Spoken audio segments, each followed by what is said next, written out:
মেয়েটির শরীরের ভেতর হঠাৎ ঢুকে পড়ে যুদ্ধ দেবীর আত্মা। চোখ দুটো লাল যেন অন্য মানুষ। মেয়েটি বাড়ি ফিরতেই সে দেখে তার ভাই আর ভাবি আরামে বসে খাবার খাচ্ছে। ওরা চাকরকে ডেকে বলে তার জন্য রান্না না করে বাসি খাবার দিও, ওর এতেই চলবে। এরা প্রতিদিনই মেয়েটার উপর নির্যাতন করত, অবহেলা, অপমান। কিন্তু আজ মেয়েটি কোনো কথা না বলে সোজা এক লাফে ডাইনিং টেবিল ভেঙে ফেলে। ভাই তাকিয়ে চিৎকার, তুই পাগল হয়ে গেছিস নাকি? মেয়েটি ঠান্ডা গলায় বলে, পাগল? আমি এতে দিনই তো ছিলাম, আজ আমি পুরোপুরি সুস্থ। ভাবির ঘরে ভাবির যত প্রিয় জিনিস একটা একটা করে ভেঙে চুরমার করে দেয়। ভাবি চিৎকার, ওই সব আমার, তুমি কি করছো? পরদিন মা বৌমার হাতে আবারও তুলে দেয় হীরার হার, কিন্তু মেয়ের জন্য কিছুই না। মেয়ে শান্ত গলায় বলল, মা এটা আগে আমি পড়ি, তারপর ও পড়বে। ভাই ক্ষিপ্ত হয়ে ওঠে, তোর এত সাহস?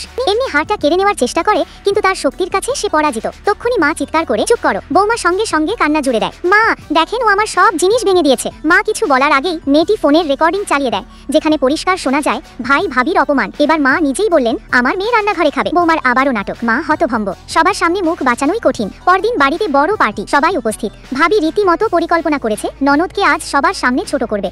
আজ তাকে অপমান করতেই হবে। সে কাজের লোককে ডেকে বলে, মেয়েটাকে ওপরে নিয়ে যাও, যেখানে একটি ছেলে থাকবে আর তাকে বদনাম করবে। তার পরিকল্পনা মতোই কাজ হচ্ছে, কিন্তু একই টিভি স্ক্রিনে হঠাৎ একটি ভিডিও চালু হয়ে যায়, ভাবির কুৎসিত পরিকল্পনার রেকর্ডিং। ননদকে অপমান করার সব কথা, সব ষড়যন্ত্র। সে তো চেয়েছিল ননদের পর্দা পোড়াবে, সেই পরিকল্পনায় উল্টো তার নিজের পর্দা ফাঁস করে দিল। মেয়েটির চোখের লাল আগুন আবার জ্বলতে থাকে, আর ননদী ওপরে দাঁড়িয়ে মৃদু হাসে।